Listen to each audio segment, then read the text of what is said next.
Eu queria saber a sua opinião pessoal, Felipe, sobre dois pontos que você tocou aí, e numa hipótese, por exemplo, de você hoje figurasse já como vice-presidente do conselho e tivesse esse poder, entre aspas, como é que você lidaria com essa situação, por exemplo, das contas que a Leila faz questão de dizer que ela paga do bolso dela? Eu vou dar os dois exemplos, né? A tal auditoria, as duas tais auditorias que ela mandou fazer no clube, que quase ninguém teve acesso, ou se teve acesso, isso realmente ficou muito restrito dentro do clube. Assim que ela entrou na presidência do Palmeiras, ela prometeu realizar a auditoria das contas, né, e tudo mais. Esse resultado já deve ter saído, mas ninguém sabe dessa auditoria. E agora, recentemente, era uma promessa de campanha dela, a reforma do parque aquático do Palmeiras.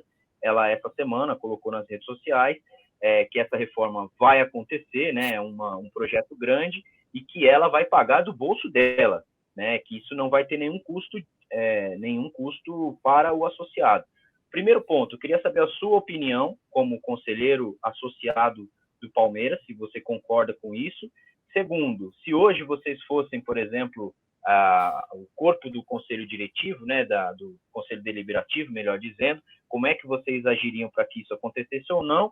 E uma última pergunta em cima disso, quais são os perigos de o Palmeiras ficar, por exemplo, devendo favores para a Leila em algum momento lá no futuro? Você entende dessa forma? Como é que você vê esses dois movimentos aí dela?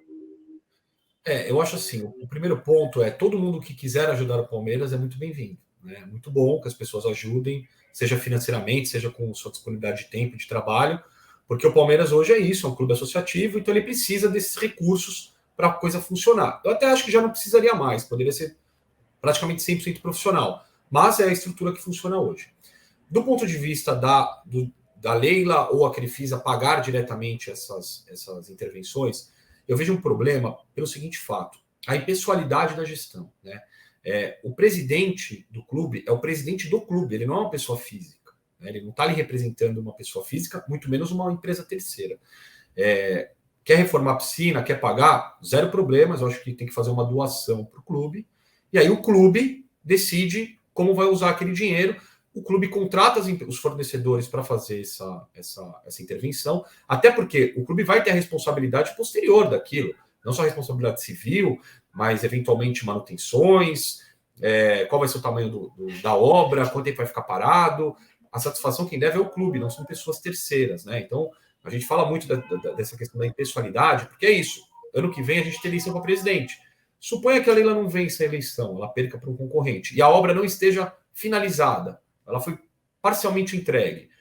Quem garante que vai ser terminada a obra, né? Quem garante que aquela obra, se tiver algum problema daqui 5, 6 anos, 4 anos, quem garante que a gente vai poder cobrar dessa empresa um reparo, uma manutenção adequada, alguma coisa assim? A piscina é uma coisa que acaba importando menos para as pessoas num cômputo geral, né? As pessoas de fora olham, a piscina tanto faz, tal. O que importa a gente avaliar aqui é a forma de atuação. Não é legal que seja feito diretamente sem passar pelo clube. Não é legal, estatutariamente, eu acredito, inclusive, que não seja nem permitido. E a gente vai lembrar, inclusive, um problema que a própria Crefisa passou na época da contratação de alguns jogadores com dinheiro da Crefisa em troca de propriedades de marketing, que depois se converteram em dívidas pro Palmeiras, na época o montante era 124, 125 milhões de reais, cujo valor o Palmeiras deve até hoje, uma boa parte dele, acho que mais de 60 milhões de reais, o Palmeiras ainda deve para a Crefisa. Era um dinheiro que era uma doação, virou uma dívida para o clube e a gente está pagando até hoje. Então, para evitar que isso se repita, e não por uma ação da presidente, mas como ela alega que foi na época uma multa que ela recebeu da Receita Federal e ela teve que readequar os contratos, para evitar que isso aconteça de novo agora, numa obra que a gente não sabe nem quanto custa, não sei se custa 10 milhões, 20 milhões ou 40 milhões, que a gente possa ter isso bem resguardado, precisa passar pelo Palmeiras, e o Palmeiras precisa ser o responsável. Se ela quiser doar, não tem problema.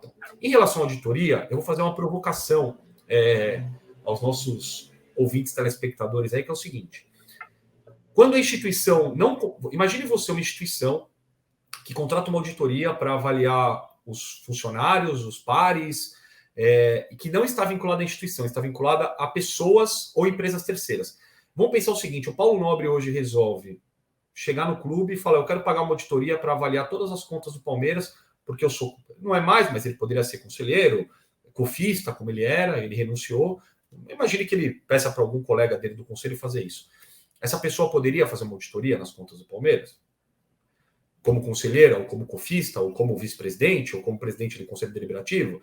Qual seria a reação das pessoas e do clube numa tentativa dessa? Então, não é porque está sentado na cadeira de presidente ou vice-presidente, ou do COF, ou do conselho, que a gente pode aceitar situações como essa. Essa auditoria aconteceu? Não sabemos. Dizem que sim. Nunca vimos nada, não conheço ninguém que tenha tido acesso a nada. Então, qual tipo de informação está ali? Porque são informações sigilosas do Palmeiras, da instituição. Elas não podem ser utilizadas por ninguém além da instituição.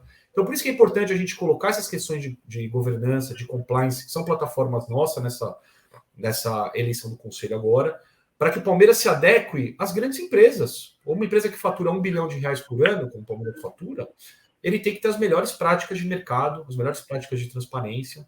A gente não pode gerir como geria 10 anos atrás.